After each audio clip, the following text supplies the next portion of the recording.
오늘 말씀을 전해주실 윤혜림 전도사님은 우리 교회와 매우 친숙하신 분입니다.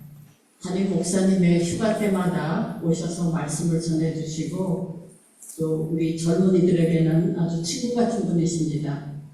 따뜻한 마음으로 우리 윤혜림 전도사님을 맞이해 주시기 바랍니다. Today's message will be delivered by 윤혜림 전도사님, pastor who is very familiar and dear to our congregation. Whenever our senior pastor is away, she graciously shares the word with us and is a true friend to our young people. Let us warmly welcome 윤혜림 전도사님.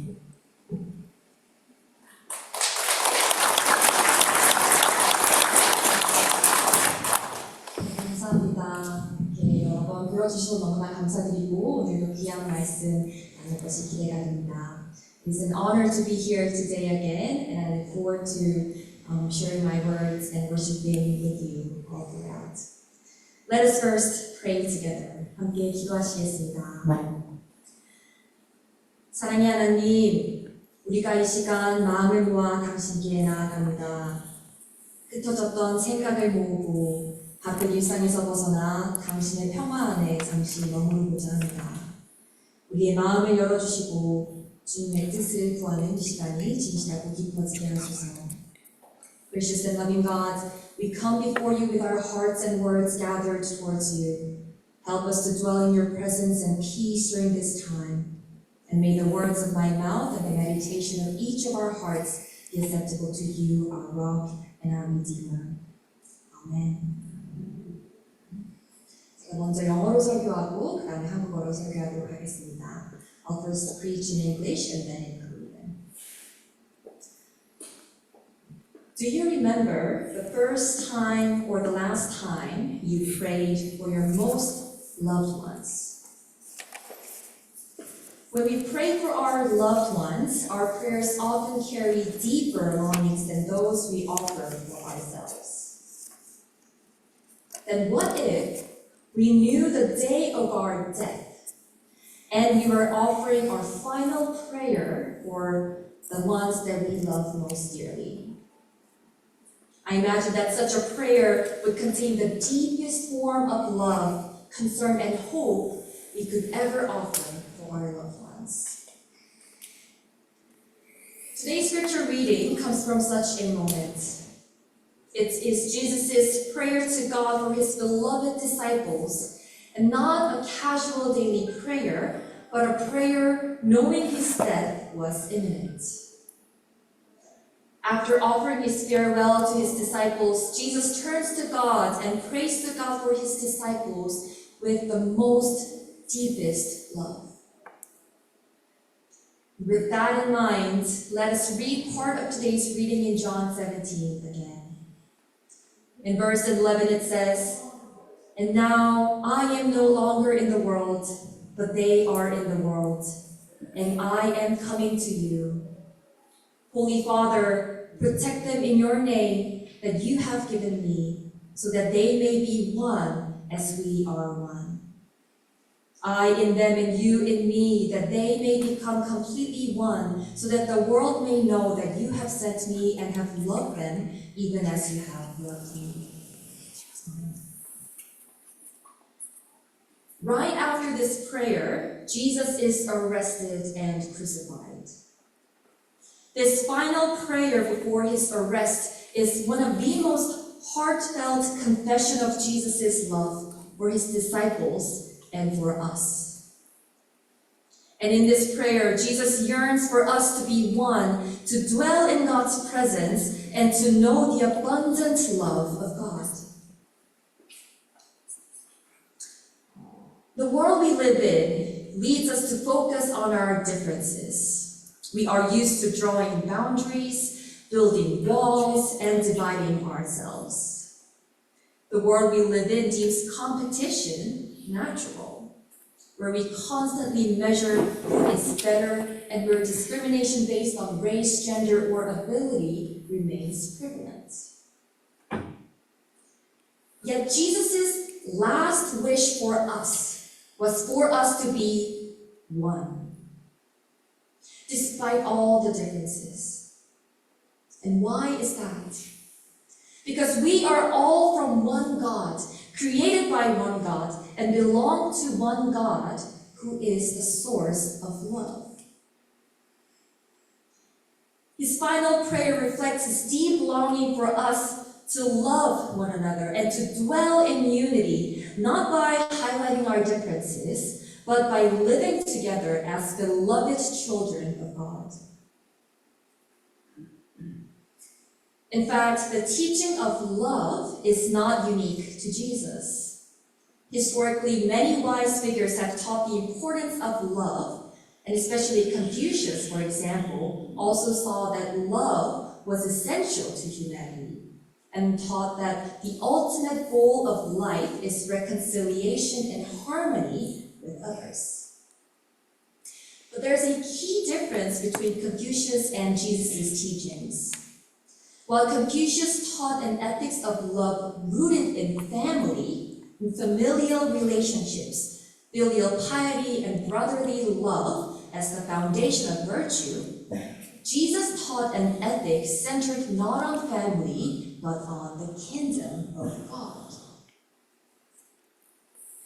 One of the most challenging teachings of Jesus is his call to leave your family to follow him. We are often troubled by this saying, right? But this is not a rejection of love of loved ones or a call to neglect our families. Rather, it is an invitation to leave behind the concept of boundaries that creates mine versus yours. And in other words, it's a call to break down the fences of mine and extend our love beyond familiar boundaries. To follow Christ is to stretch our love beyond those who think like us, who look like us, or who live like us. It is to train our hearts to love others who are different from us as fellow children of God. And in that sense, Jesus' teaching doesn't oppose Confucius' concept of benevolence, but rather radically expands it.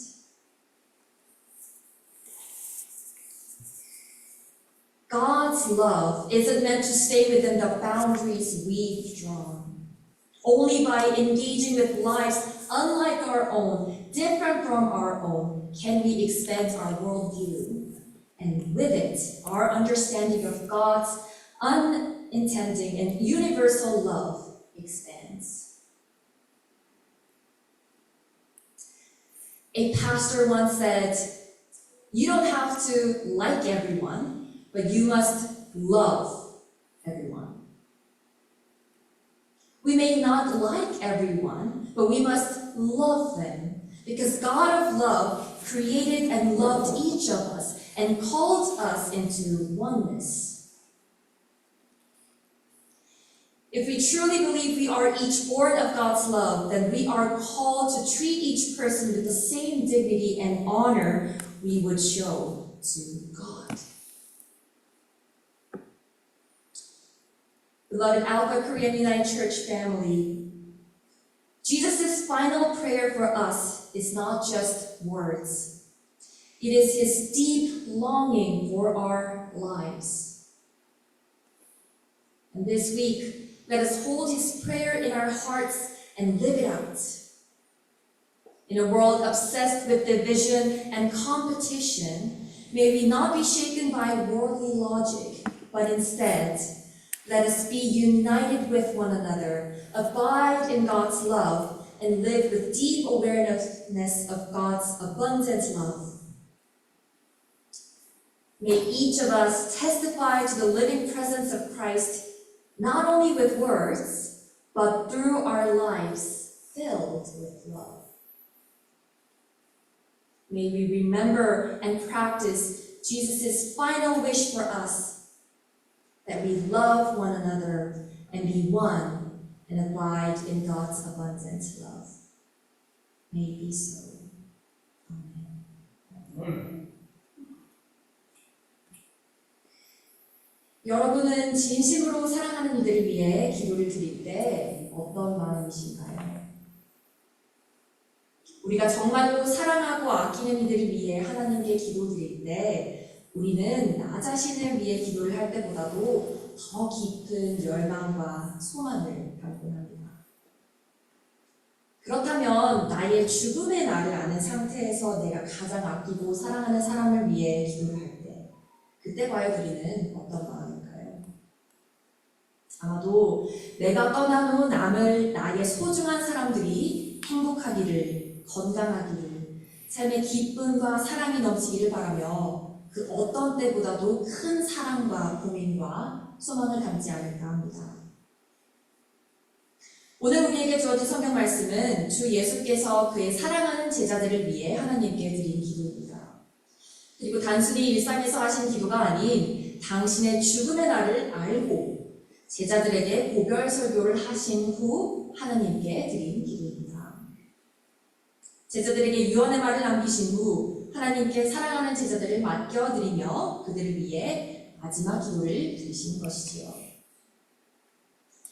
인간인 우리도 사랑하는 이들을 위해 진심을 다한다면 주님께서 돌아가시기 전 제자들을 생각하며 하나님께 드린 기도에는 얼마나 크고 깊은 소망과 사랑이 담겨 있을까요? 그 주님의 마음을 생각하며 오늘 말씀의 일부를 다시 읽습니다. 요한복음 20장 11절 나는 이제 더 이상 세상에 있지 않으나 그들은 세상에 있습니다. 나는 아버지께로 갑니다. 거룩하신 아버지, 아버지께서 내게 주신 아버지의 이름으로 그들을 지켜주셔서 우리가 하나인 것 같이 그들도 하나가 되게 하여 주십시오.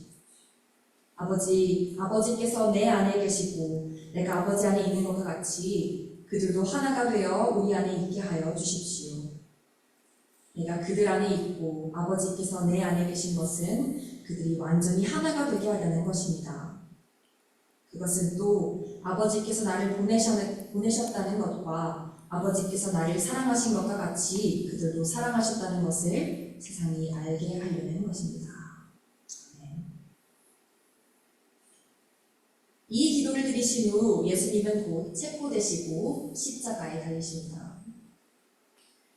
죽음을 앞둔 예수님의 이 기도는 우리를 향한 주님의 간절한 사랑의 고백입니다. 그리고 예수께서는 우리가 하나가 되기를, 하나님 안에 거하기를, 그리고 하나님의 무한하신 사랑을 알기를 간절히 소망하셨습니다. 우리가 사는 이 세상은 다름에 집중하게 합니다. 우리는 선을 긋고 담을 세우고 국경을 세우고 또 서로를 구분짓는 것이 익숙한 사회에 살고 있습니다. 그리고 서로 경쟁하여 내가 남보다 낫다 못하다를 가리는 것이 당연한 세상. 인종차별, 성차별, 장애인차별 등 나와 다른 이들을 받아들이지 못하고 차별하는 세상 속에 살고 있지요. 하지만 예수님은 마지막까지 우리가 하나가 되기를 위해 기도하십니다. 예수님의 마지막 기도는 우리가 서로 다른 점을 내세우기보다 다름을 넘어서 서로 사랑하기를 바라는 간절한 소망이었습니다. 사실 사랑에 대한 가르침은 예수님뿐 아니라 역사적으로 많은 현자들께서 남기셨습니다. 대표적으로 공자께서도 예수님의 가르침과 마찬가지로 인간됨의 본질을 사랑으로 규정하셨고 삶의 최종 목표가 타자와의 화해와 조화라는 가르침을 주셨죠. 하지만 공자와 예수의 가르침에서 강조한 사랑에는 하나의 차이가 있습니다. 공자께서는 친족 중심의 윤리를 가르치시며 부모에게 효도하고 형제 사이의 우애를 지키는 것을 인간됨의 출발점으로 삼았습니다. 논어에서는 효와 제야말로 이는 뿌리다 라고 말씀하시지요. 즉 사랑은 내 가족에서 시작해 내 마을, 내 국가로 점점 확장되는 형태로 먼 사람보다는 가까운 사람부터 챙기라라는 명확한 사랑의 확장의 질서를 말씀하셨죠. 한편 예수께서는 친족 중심이 아니라 하나님 나라 중심의 윤리를 가르치셨습니다.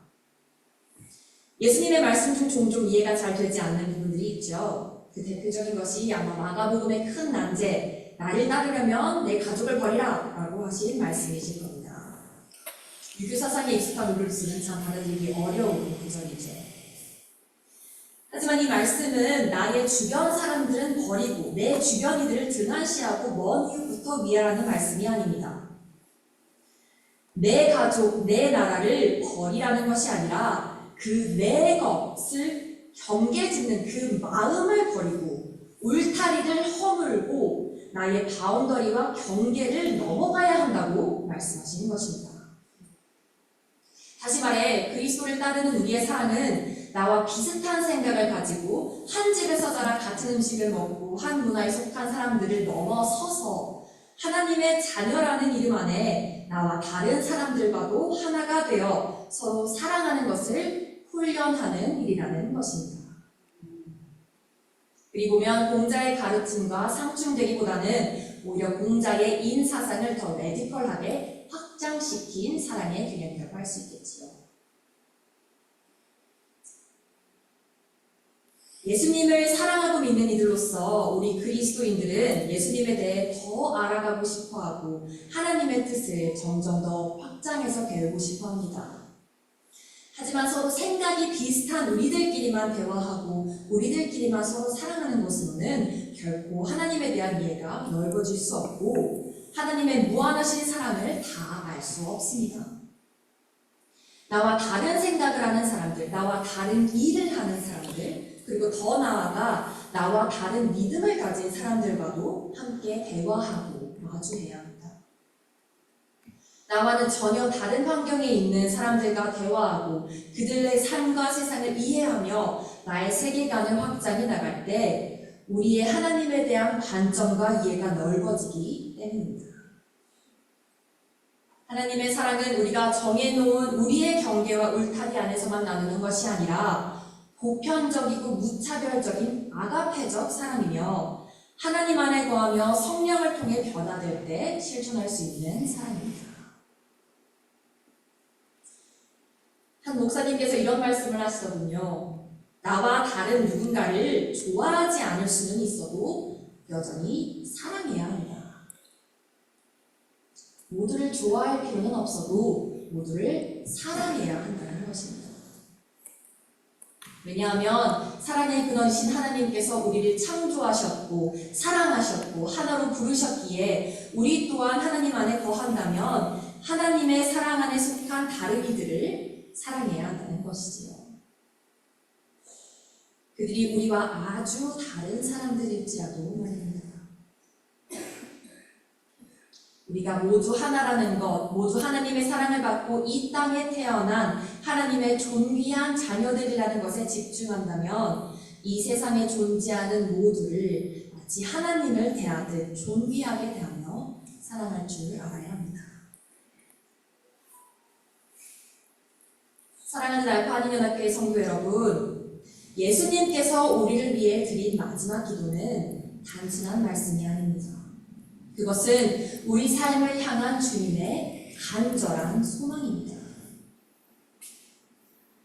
이번 한 주 예수께서 우리를 위해 드리신 마지막 기도를 마음속에 새기고 기억하며 예수님의 우리를 위한 소망과 사랑을 실천해 봅시다. 세상이 강조하는 차이와 경쟁 속에서 세상의 논리 안에 흔들리기보다 예수께서 우리를 위해 하신 기도처럼 서로 하나 되어 하나님 안에 머물고 우리가 얼마나 사랑받는 존재인지를 깨닫는 한 주를 살아내봅시다. 나와 다른 이들과도 하나님 안에서 하나 된다는 것. 그것은 우리 일상 속에서 어떤 모습으로 드러날까요? 하나님의 무한하신 사랑을 있는 그대로 누린다는 것은 또 어떤 모습일까요? 그리고 세상 모든 이들을 하나님의 존귀한 형상으로 바라본다는 것은 우리의 일상에 어떤 변화를 가지고 있을까요? 예수 그리스도께서 우리 안에 살아계신다는 것을 바로 우리 삶의 일상 속에서 서로 사랑하는 모습 속에서 증거할 수 있는 우리 한 명 한 명이 되기를 소망합니다. 서로 사랑하며 하나 되라는 예수님의 간절한 소망을 기억하고 삶에서 실천하는 우리들이 되기를, 그리고 그를 통해 풍성한 주님의 삶을 사는 우리 한 명 한 명 되기를 귀하신 예수 그리스도 이름으로 간절히 축원합니다. 아멘.